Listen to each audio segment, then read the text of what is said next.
They told me I was a burden. They said I was getting old, forgetful, a shadow that did not quite fit in their perfect New York life. I stood in the snow on the Upper West Side listening to the laughter from a Christmas party I was never invited to. I reached for the bell, but then I heard my son speaking from inside. The same boy I carried in my arms for years. The same boy whose tears I wiped away every night after his father left us. He laughed softly and told his guests, "Just ignore the bell. If we do not answer, she will leave." I froze. The snow kept falling around me, but I could not feel it anymore. Something inside me broke so quietly that nobody heard it. My fingers tightened around the small red suitcase in my hand. They thought it carried cookies and a scarf. They had no idea it carried documents worth millions. Before we begin, please like, subscribe, share, and comment from where you are watching and what time it is right now. I always love hearing from you. I stood there for another few seconds staring at the warm yellow light behind the curtains. I could hear glasses clinking. Soft music. Laughter. A family celebration. My family celebration. Without me. I slowly stepped away from the door and walked back toward the empty street. Every step felt heavier than the last. At 72 years old, I had lived through many painful moments. I survived poverty, heartbreak, loneliness, and betrayal. But nothing hurt like hearing your own child erase you from his life while you stood only a few feet away. A taxi drove past, splashing dirty snow onto my coat. The driver stopped farther down the road and asked if I needed help. I shook my head and kept walking. The city looked beautiful that night. Christmas lights covered every building. Couples walked arm in arm carrying shopping bags. Children laughed as they threw snowballs at each other. But for me, the whole world suddenly felt silent. I finally reached the small hotel where I had booked a room earlier that afternoon. It was not fancy. Just a quiet place a few blocks away from my son's luxury apartment building. The young woman at the front desk smiled politely when I walked in. "Merry Christmas, ma'am." I smiled back even though my eyes burned with tears. "You too, sweetheart." I went upstairs and locked the door behind me. Then I placed the red suitcase carefully on the bed. For a long moment, I simply stared at it. Inside were faded papers, old engineering sketches, government files, photographs, and handwritten notes from more than 50 years ago. Secrets buried for decades. Secrets that could destroy everything my son had built. I sat down slowly and opened the suitcase. The smell of old paper filled the room immediately. My fingers touched the first notebook carefully, almost lovingly. The pages were yellow with age, but the numbers were still clear. Equations. Flight calculations. Early guidance systems. My work. Back in 1962, women like me were not supposed to exist in those rooms.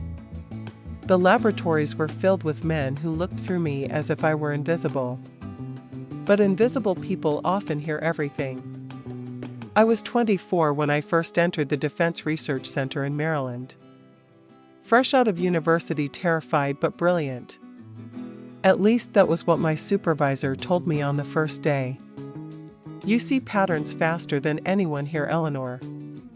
I never forgot those words. Back then, computers filled entire rooms. Machines hummed day and night while scientists raced to build faster aircraft and smarter navigation systems during the Cold War. Most women were secretaries or assistants. Not me. I wrote algorithms by hand. I solved flight instability problems that senior engineers could not understand. Sometimes I stayed in the lab until sunrise, drinking cold coffee while running endless calculations. Nobody clapped for me. Nobody celebrated me. But they used my work anyway. I still remember the first time one of my equations saved a test pilot's life. The aircraft lost balance during a high-speed maneuver, but the correction system responded exactly the way I predicted. The pilot survived. The next morning, one of the senior men accepted an award for the breakthrough. My name was never mentioned. At first it hurt. Later I got used to it. That was the world back then. Men stood at the front while women quietly carried the weight behind them. Then I became pregnant. The moment they found out, everything changed. Suddenly, I was no longer the brilliant young engineer. I became a problem. One supervisor actually told me, "Women with children cannot handle classified pressure." A month later, my security clearance disappeared. Another month later, my desk belonged to someone else. And just like that, my career ended. No celebration. No goodbye. Only silence. I went home carrying a cardboard box full of papers and the feeling that the world had erased me. Then my son Daniel was born. For a while he became my entire universe. His tiny fingers wrapped around mine, and somehow the pain faded. I told myself losing my career did not matter anymore. I would give him everything instead. And I did. I worked 3 jobs after his father abandoned us when Daniel was only 6 years old. I cleaned offices during the day, tutored students at night, and still came home to help him with homework. Every evening we sat together at our small kitchen table. He struggled with mathematics at first. So I taught him. Not like a school teacher. Like an engineer. I turned equations into stories. Patterns into games. I taught him how numbers could predict movement, control systems, even shape the future. His eyes would light up every time he understood something new. "You are smarter than my teacher's mom." I used to laugh when he said that. Maybe because deep down I missed the woman I used to be. Years passed. Daniel grew smarter, more ambitious, more competent. He earned scholarships. Graduated top of his class. Entered aerospace engineering. I was proud beyond words. At graduation, he hugged me tightly and whispered, "Everything I know came from you." That sentence stayed in my heart for years. But success changes people slowly. At first it was small things. Missed phone calls. Forgotten birthdays. Rushed conversations. Then came the expensive suits, luxury apartments, interviews, magazine covers. Daniel became famous in the tech world for developing advanced flight control software. Everyone called him a genius. I watched his interviews quietly from my tiny apartment. And every time he explained one of his systems, my stomach tightened. Because I recognized them. Not pieces of them. All of them. The structures. The calculations. The logic. They were mine. At first I convinced myself it was coincidence. After all, I had taught him everything when he was young. Of course, some ideas stayed with him. But then one night he appeared on television presenting a revolutionary aircraft stabilization model. And my blood ran cold. Because he was standing beside a digital version of a design I created in 1963. Exactly the same. Same framework. Same correction sequence. Even the same numbering style. I remember sitting alone in my apartment staring at the screen while the audience applauded him. Daniel smiled proudly as reporters called him visionary.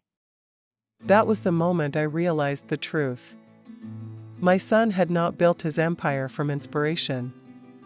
He built it from my forgotten work. And I had the proof sitting beneath my floorboards for 50 years. For weeks after that interview, I could not sleep properly.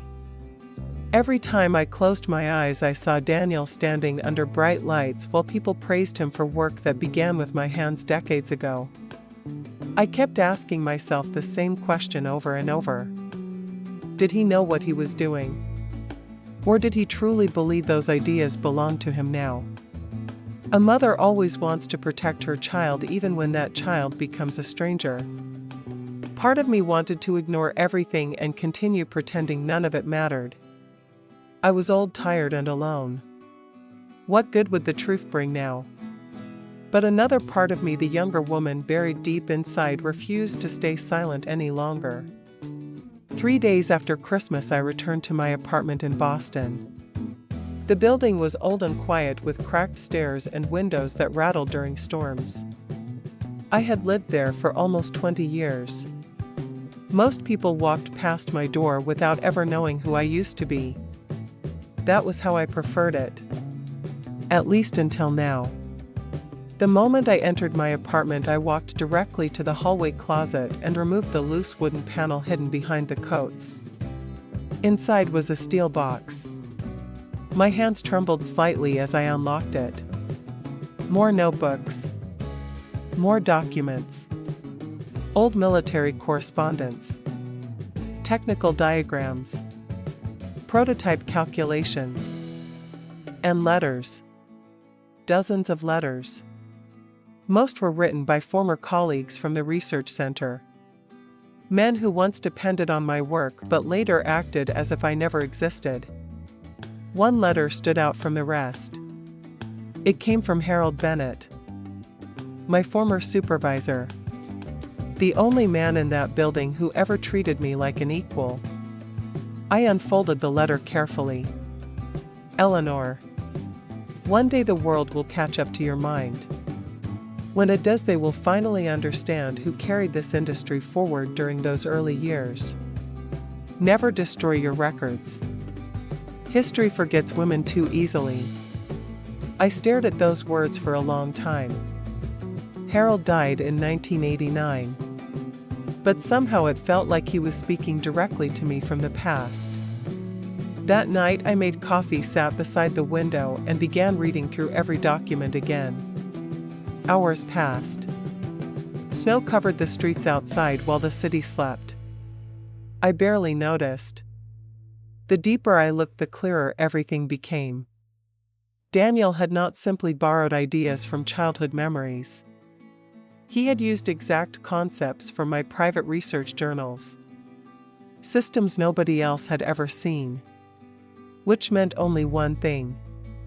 At some point he had found the hidden records in my apartment. And copied them. I leaned back slowly, trying to steady my breathing. Then another memory returned to me.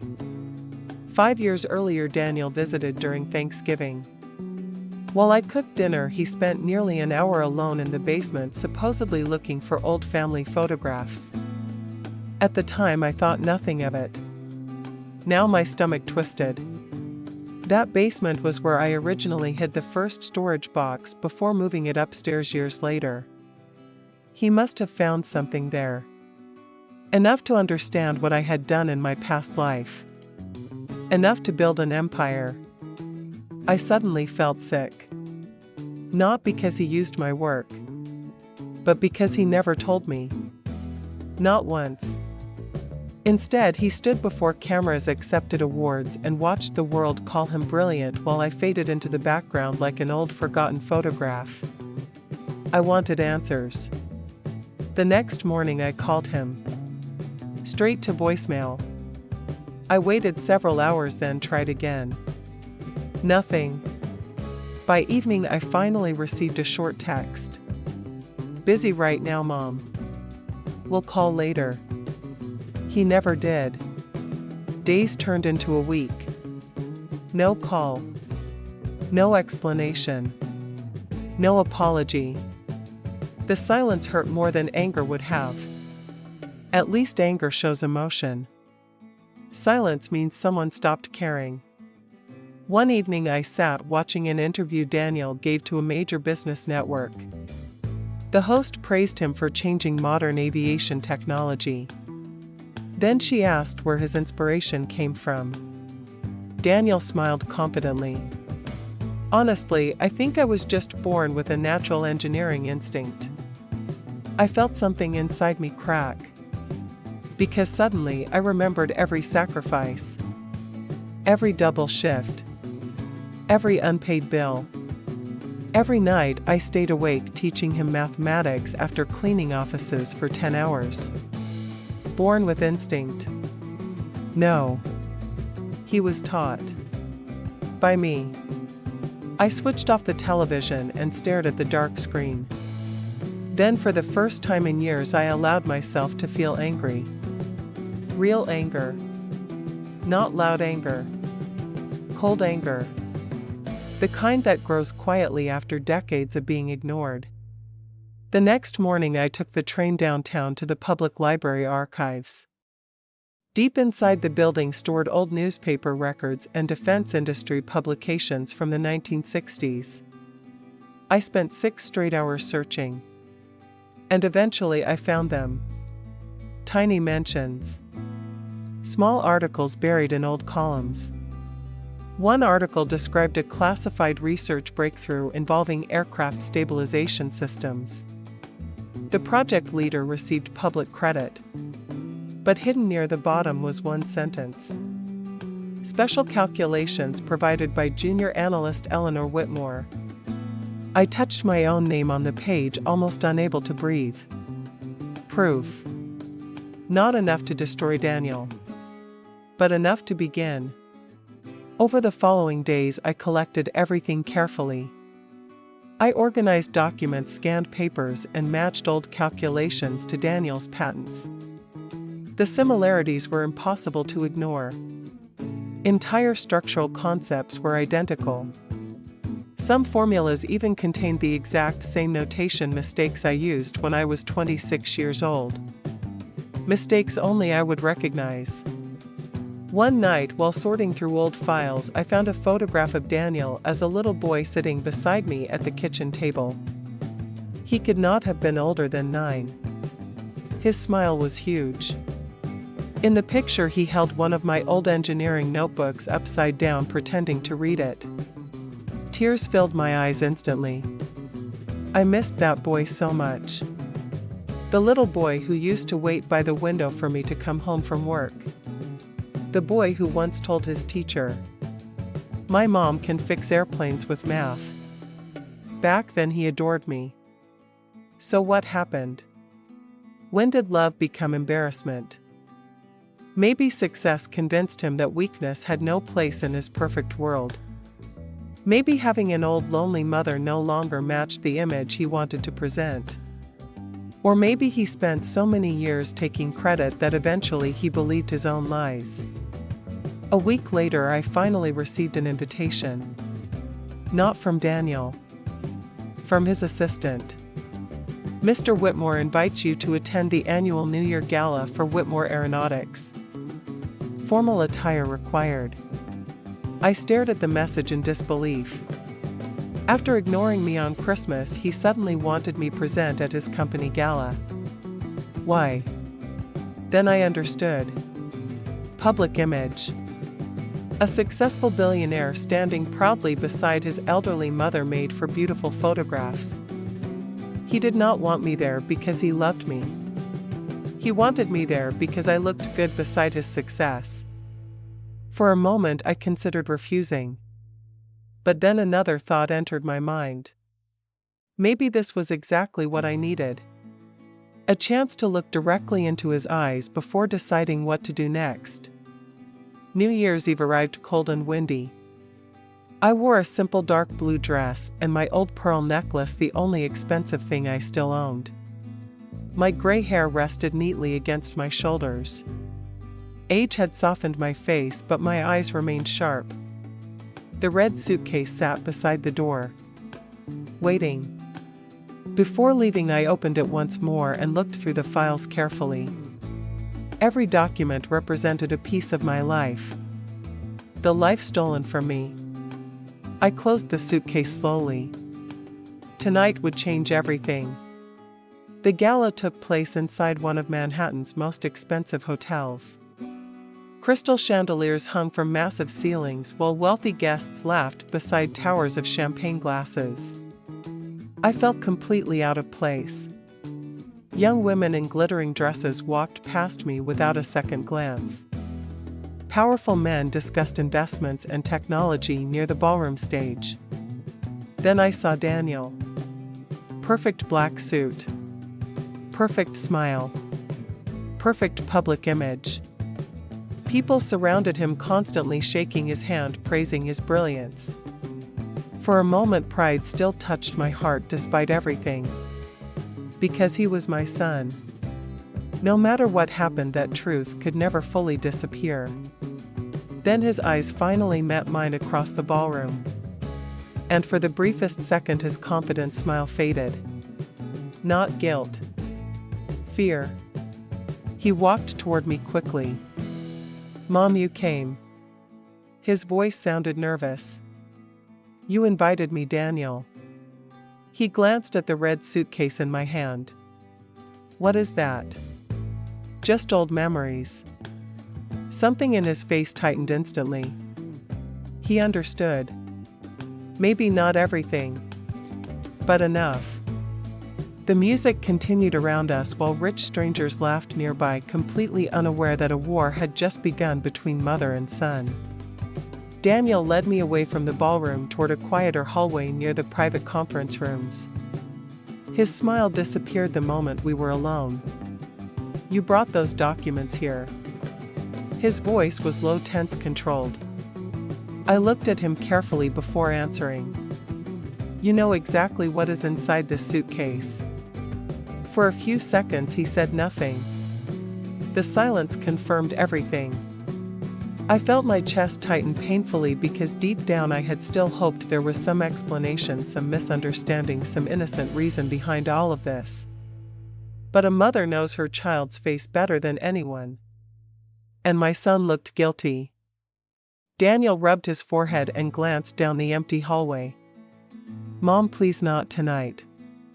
Not tonight." Those words almost made me laugh. As if there would ever be a perfect evening for a son to admit he built his career using his mother's forgotten work. I held the suitcase firmly. "When were you planning to tell me the truth?" He exhaled slowly. "It is complicated." "No, Daniel. It is simple. Did you steal my research or not?" His jaw tightened. "I used ideas I grew up around. You taught me those concepts your entire life. That is not the same as stealing." I stared at him, unable to believe what I was hearing. "Ideas. You copied my systems line by line." His eyes darkened slightly. "Nobody cared about those systems anymore. You abandoned them decades ago." The words hit harder than I expected. Abandoned. As if I willingly walked away from my career instead of being pushed out because I dared to become a mother. I stepped closer, lowering my voice. "I did not abandon anything, Daniel. They took it from me." He looked away. "You could have fought harder." For a moment I forgot how to breathe. After everything I survived, after every sacrifice I made for him, those were the words he chose. "You think it was easy back then?" I worked twice as hard as every man in that building just to be allowed inside the room. The moment I became pregnant, they erased me like I never existed. Daniel crossed his arms defensively. "And what was I supposed to do, Mom? Let all that work rot in boxes forever?" I improved it. Modernized it. Built something real from it. Built something real. I repeated the words quietly in my mind. As if my work had not been real until a man presented it to the world. The sadness inside me slowly transformed into something colder. "You never even thanked me," he finally snapped. "Because you would have made me feel guilty forever." The hallway became completely silent. I stared at him in disbelief. Guilty. That was the burden he carried. Not shame for stealing. Not shame for abandoning me on Christmas. Only guilt because somewhere deep inside he knew the truth. A hotel employee passed nearby and Daniel instantly lowered his voice again. Mom listened to me carefully. Everything I built employs thousands of people. Investors, banks, government contracts. If you release those papers, you destroy all of it.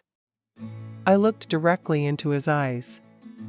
You should have thought about that before pretending I no longer existed. For the first time since I arrived, he looked afraid.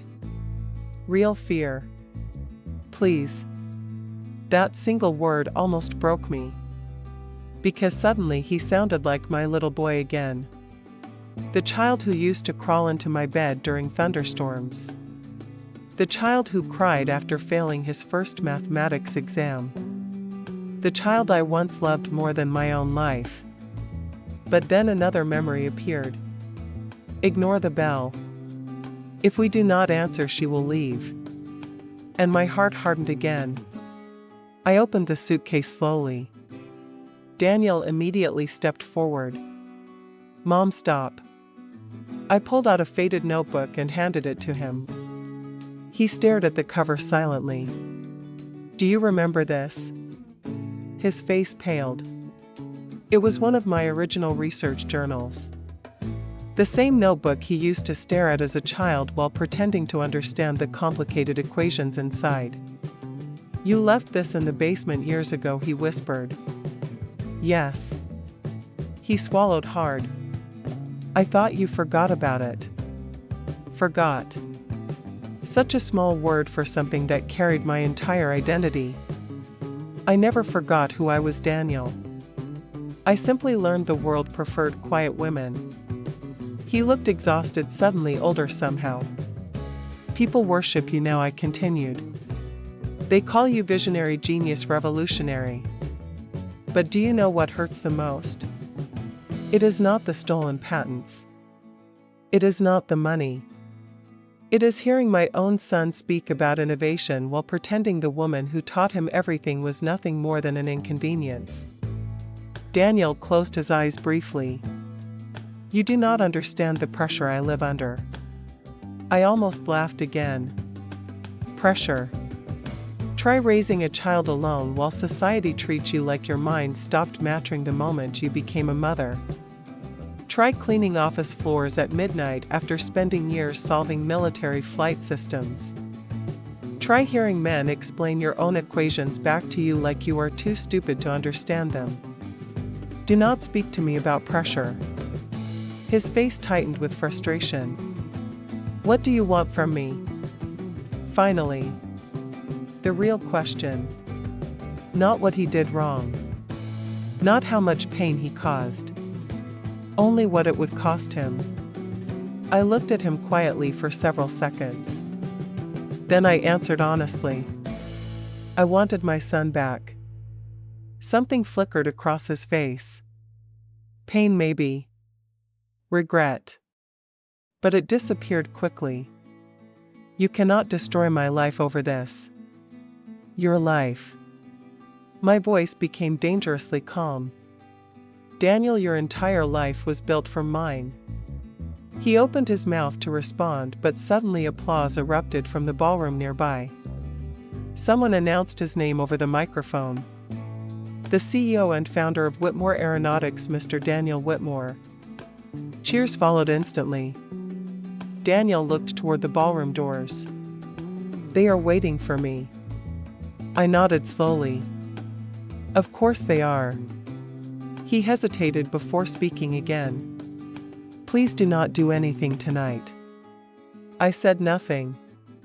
After a few seconds he turned and walked back toward the stage lights, leaving me alone in the hallway. I watched him go. Tall, confident, admired. Everything I once dreamed he could become. And yet somehow I had never felt farther from him. A few minutes later I quietly entered the ballroom again. Daniel stood on stage smiling as cameras flashed around him.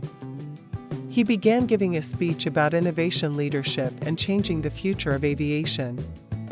The audience listened like he was a prophet. Then he said something that made my blood freeze. Greatness is never inherited. It is earned through sacrifice and vision."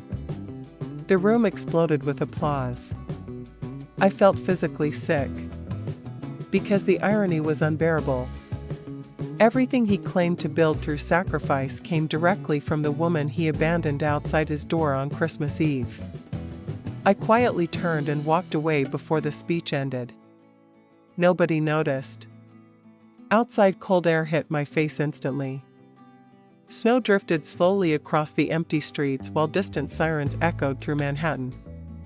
I stood there breathing deeply, trying to steady myself. Then I reached into my coat pocket and pulled out an old business card.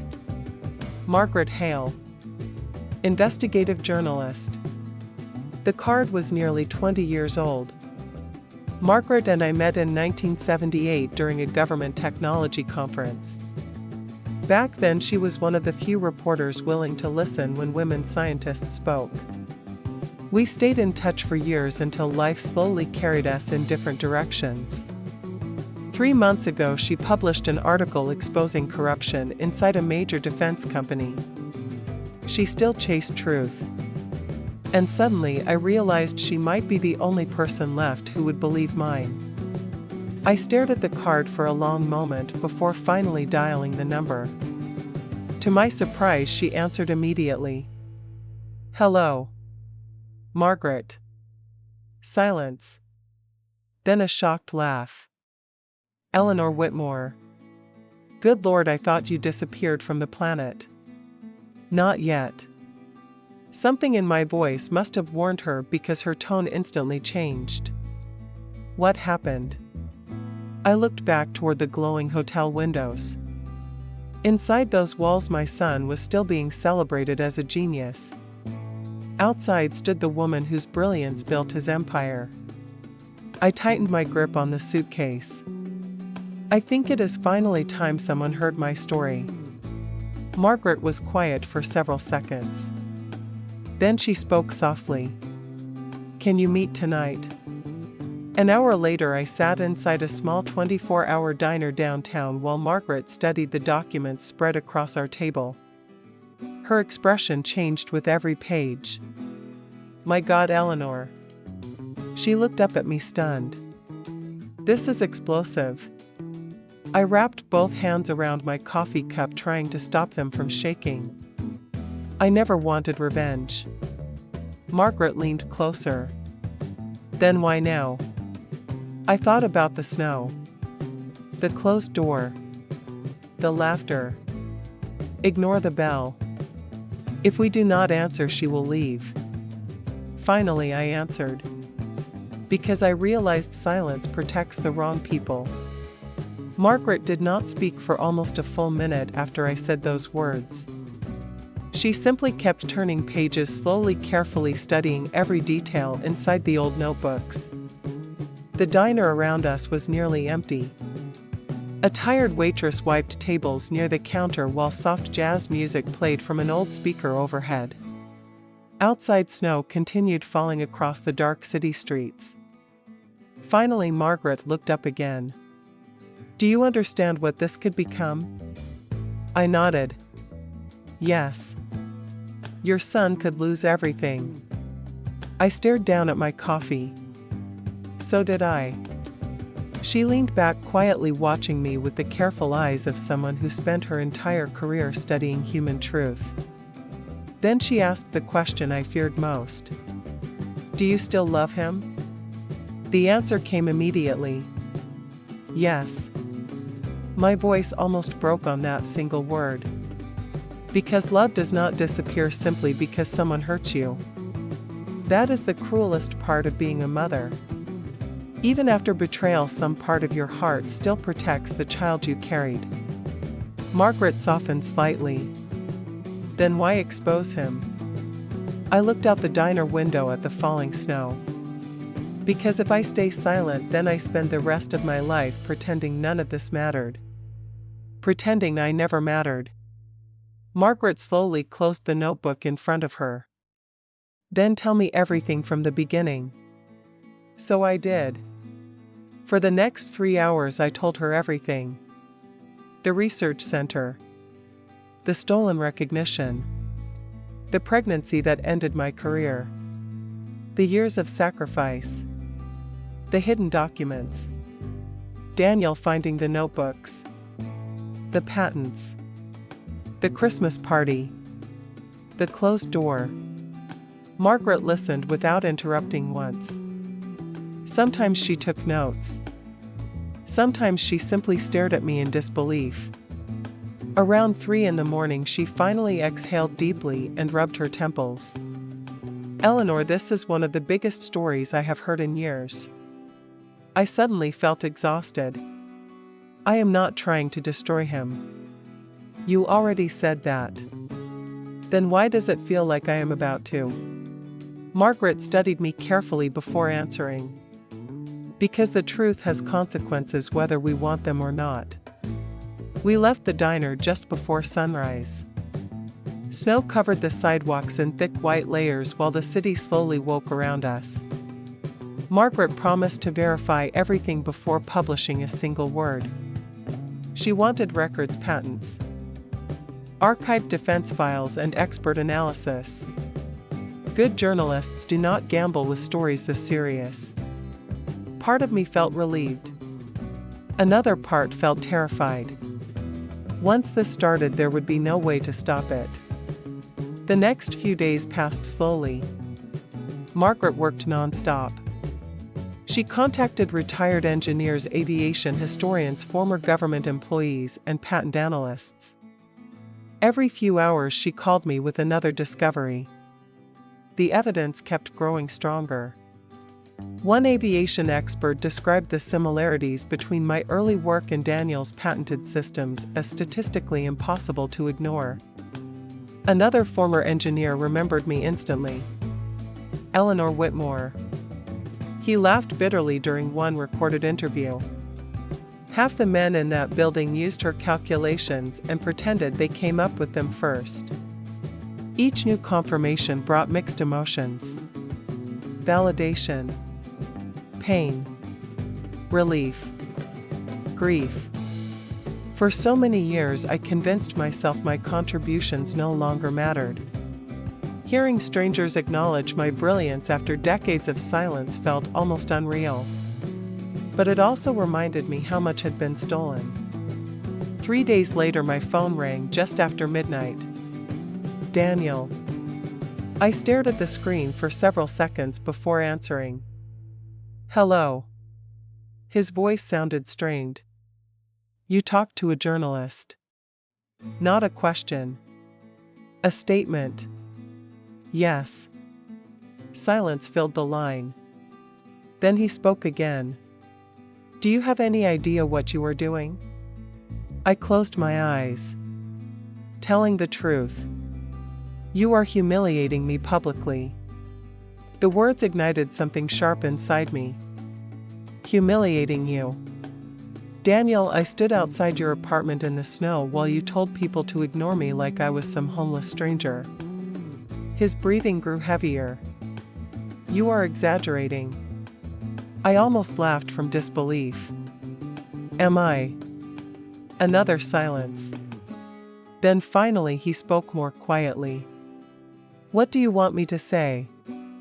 The sadness in his voice nearly weakened my resolve again. For one dangerous moment, I wanted to tell him none of this mattered anymore. I wanted to protect him from the storm coming toward him. But then I remembered every lonely year. Every sacrifice. Every moment the world erased me while he accepted applause built from my silence. I answered honestly. I wanted you to remember who I am. His voice cracked slightly. You are my mother. No, Daniel. Tears filled my eyes. I am also the woman whose mind built the foundation beneath your career. And you buried her. He whispered my name softly. Mom, please. The little boy inside his voice almost destroyed me. But then he said the worst thing possible. If this article comes out, the board will remove me.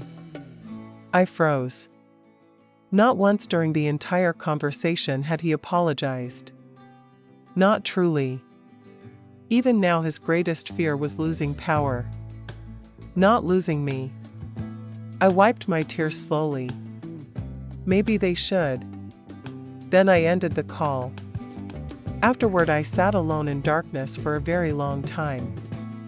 People think revenge feels powerful. It does not. It feels lonely. 1 week later, Margaret called again. It is ready. My stomach tightened instantly. The article would be published online at 6 the next morning. I barely slept that night. At dawn, I sat near my apartment window watching pale winter sunlight slowly cover the city. Then my phone began ringing non-stop. Unknown numbers. Reporters. Former colleagues. Television producers. By 8 in the morning, the story was everywhere. Forgotten female engineer behind billion-dollar aviation empire. The hidden mind behind Whitmore Aeronautics. The mother of modern flight stability. I stared at the headlines in stunned silence. After decades of invisibility, the world suddenly knew my name. Margaret's article included copies of my original notebooks side by side with Daniel's patents. Experts confirmed the similarities publicly. Former defense employees came forward describing how women scientists were routinely erased during the 1960s. One retired pilot even credited my early systems with saving lives during military testing. By noon, every major news network covered the story. And Daniel's empire began collapsing in real time. Whitmore Aeronautics stock prices dropped dramatically. Government ethics investigators announced formal reviews. Several investors suspended partnerships immediately. The internet exploded with outrage. How could a son do this to his own mother? Why was her work hidden for so long? Why were women erased from scientific history? I watched everything unfold, almost numb with disbelief. Around 3 that afternoon, someone knocked on my apartment door. When I opened it, Daniel stood there. For the first time in years, he looked human again. Not polished. Not powerful. Just exhausted. Dark circles sat beneath his eyes. His tie hung loose around his neck and snow melted across his coat. We stared at each other silently. Finally, he spoke. "Can I come in?" I stepped aside slowly. He entered the apartment looking around quietly as if seeing it properly for the first time. His eyes landed on the old photographs hanging near the bookshelf. Pictures of birthdays, school plays, graduations. A whole life lived together. He looked suddenly overwhelmed. "I never thought it would become this big," he whispered. I crossed my arms. "What exactly did you think would happen?" He sat down heavily at the kitchen table where I once taught him algebra as a child. For several seconds, neither of us spoke. Then finally he looked up at me. "I did love you." The sentence shattered something inside me. Did. Past tense. I sat across from him slowly. "When did you stop?" His eyes filled with tears, instantly surprising both of us. "I do not know." His voice trembled now. "Maybe when I became successful. Maybe when people started admiring me. Maybe I got addicted to it." He looked around the apartment again. "Everywhere I looked, I saw reminders that you gave up your whole life for me. And instead of feeling grateful, I felt guilty." I swallowed hard. "So you erased me?" He nodded weakly. "Because if people knew the truth, then maybe they would realize I was never as brilliant as they thought." I stared at him quietly. Then I finally understood something painful. My son did not steal my work because he hated me. He stole it because deep down he feared he could never live up to me. Daniel sat quietly at the kitchen table while snow drifted outside the apartment window. For the first time in years, there were no cameras around him, no expensive suit, no confident speeches. Just my son sitting beneath the yellow kitchen light looking lost. I studied his face carefully. He looked older now. Not because of age. Because the truth finally weighed on him. For a long moment neither of us spoke. The silence between us carried decades of pain, love, sacrifice, and disappointment. Finally Daniel looked up again. I never wanted to hurt you. I believed him.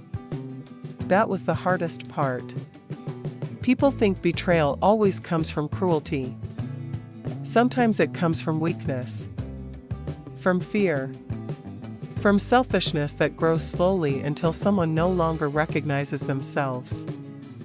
You still hurt me anyway, I said softly. His eyes dropped toward the table. I know. The apartment felt smaller, suddenly filled with memories pressing against the walls. Every corner reminded me of another version of him. A little boy solving equations beside bowls of soup. A teenager laughing while dancing badly in the living room. A young graduate hugging me tightly after receiving his engineering degree. Somewhere along the way, success turned him into someone neither of us fully understood anymore. Daniel rubbed his tired face. The board suspended me this morning. I remained silent. Several government agencies are reviewing the patents now. Still I said nothing. Then his voice cracked. Everything is falling apart.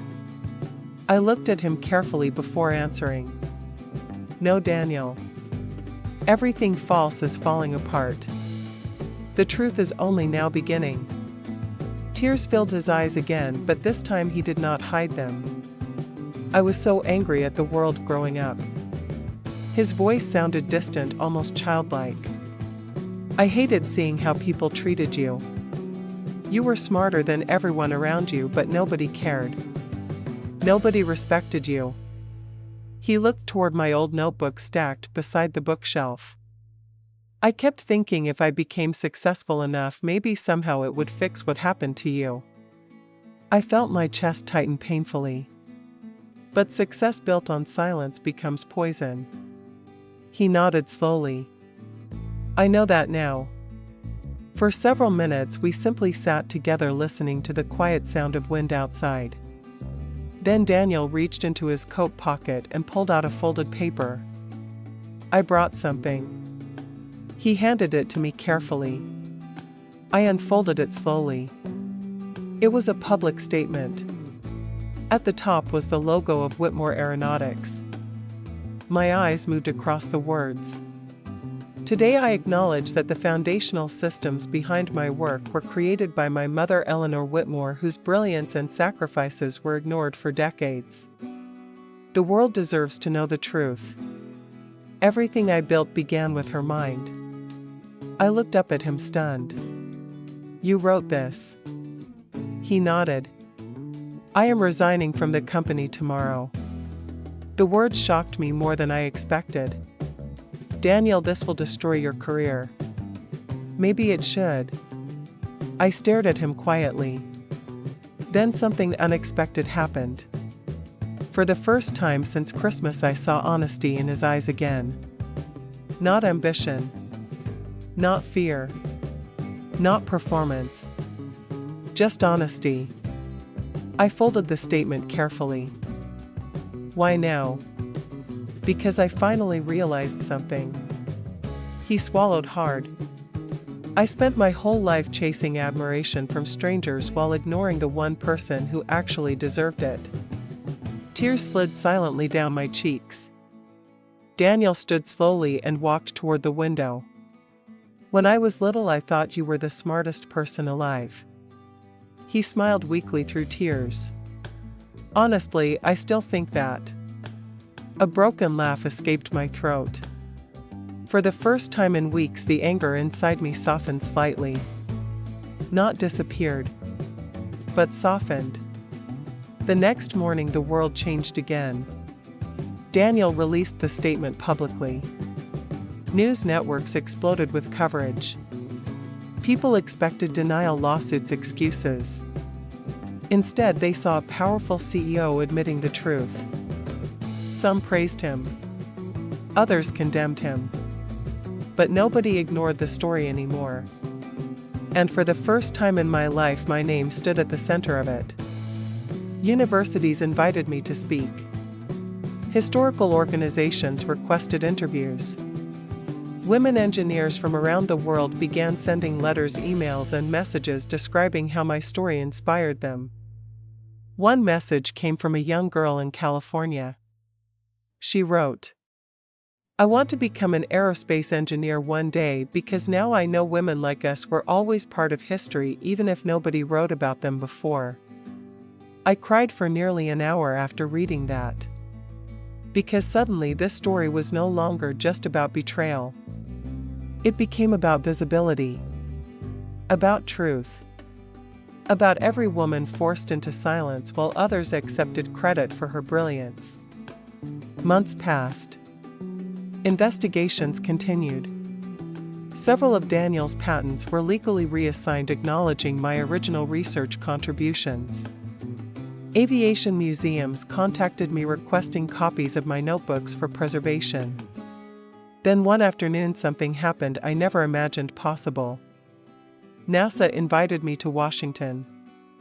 At 72 years old, I walked through halls I once dreamed of entering as a young engineer. Only this time nobody ignored me. Nobody erased my name. A small ceremony was held recognizing overlooked female pioneers in aerospace development. When they called my name, the entire room stood and applauded. For a moment I could not move. I simply stood there overwhelmed while tears filled my eyes. All those years. All those lonely nights wondering if my life had mattered. And now finally the world remembered. After the ceremony, I noticed Daniel standing quietly near the back of the room. He had come without telling me. No reporters surrounded him.